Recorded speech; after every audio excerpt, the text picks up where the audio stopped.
Olá, eu sou o Chico. Oi, eu sou a Laísa. E eu sou a Irene do Planalto.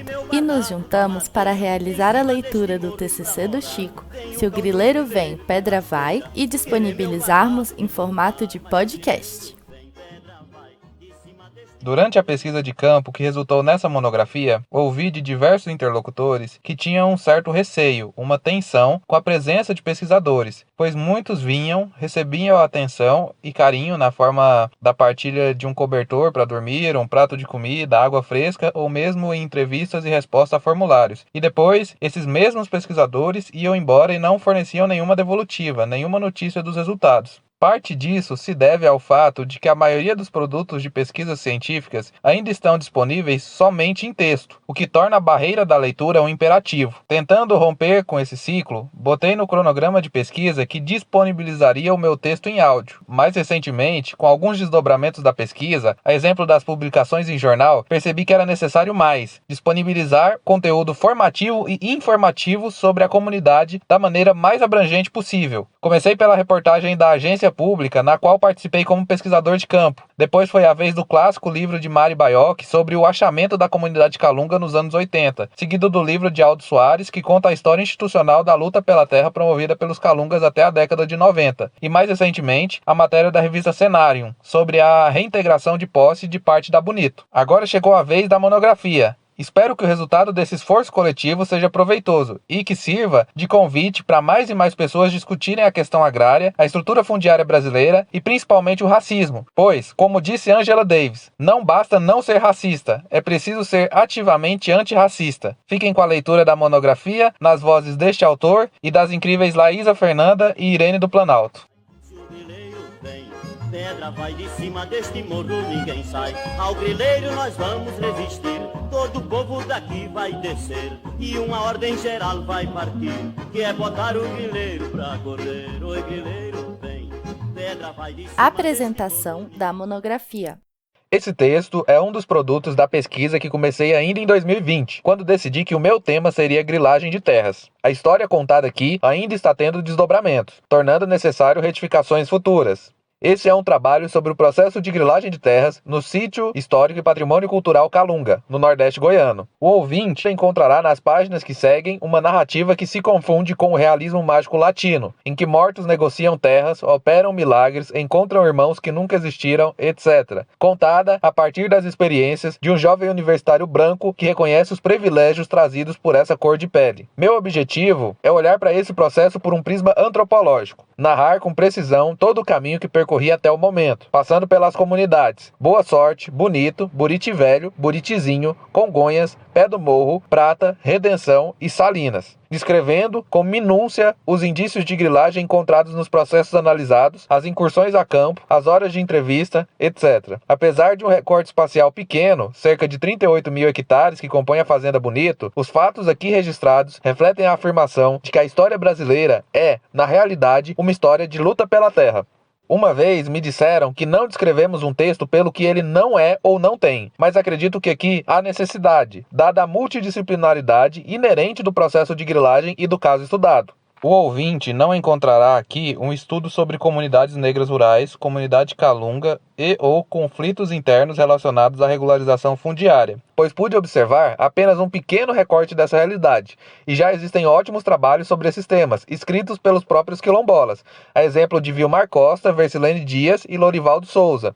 O ouvinte não encontrará aqui uma peça de direito agrário ou algo que o valha, pois me falta competência técnica para tal feito, e há trabalhos sendo escritos nesse sentido no programa de pós-graduação de Direito Agrário da Universidade Federal de Goiás. Também não encontrará uma exposição de fatos sem crítica. Fui acusado diversas vezes de ter uma escrita militante, então adianto logo, esse também não é um texto neutro, nem almejo qualquer neutralidade. A pesquisa foi ferramenta para garantir que toda a área da Fazenda Bonito seja reconhecida como patrimônio da comunidade calunga.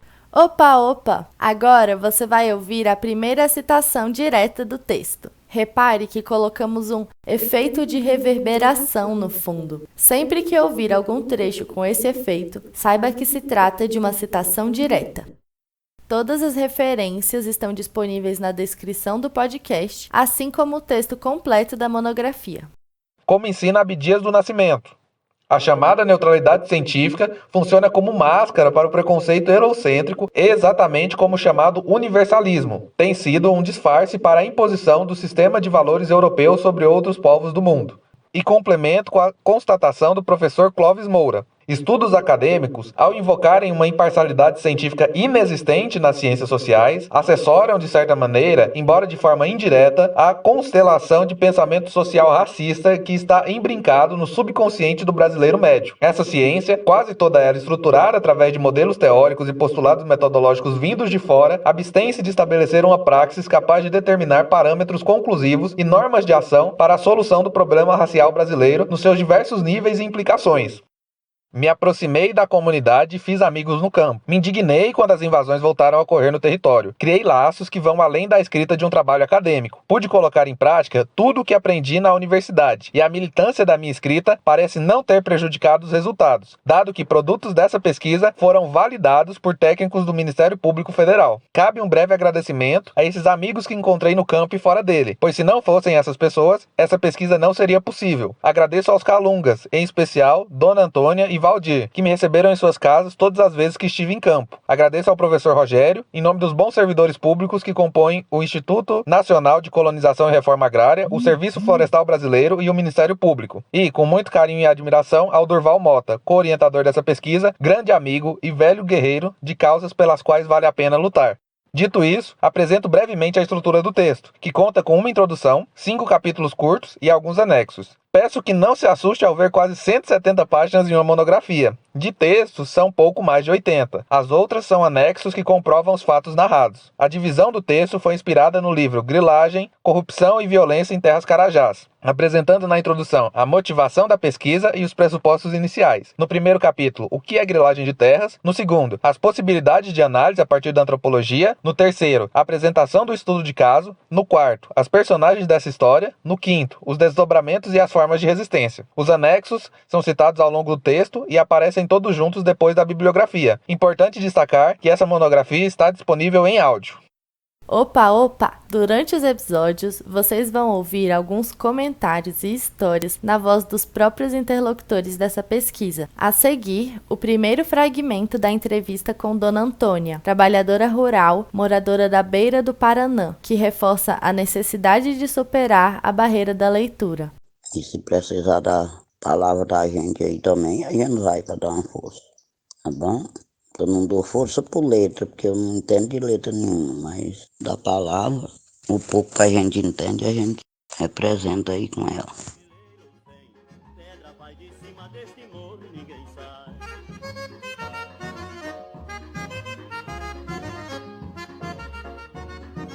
Você ouviu o episódio 0 do podcast Se o Grileiro Vem, Pedra Vai, onde realizamos a leitura da monografia de mesmo nome do Chico Souza, elaborada no Departamento de Antropologia da Universidade de Brasília. Na descrição desse episódio estão disponíveis as referências teóricas citadas, a monografia do Chico completa e o endereço das nossas redes sociais. Texto: Chico Souza.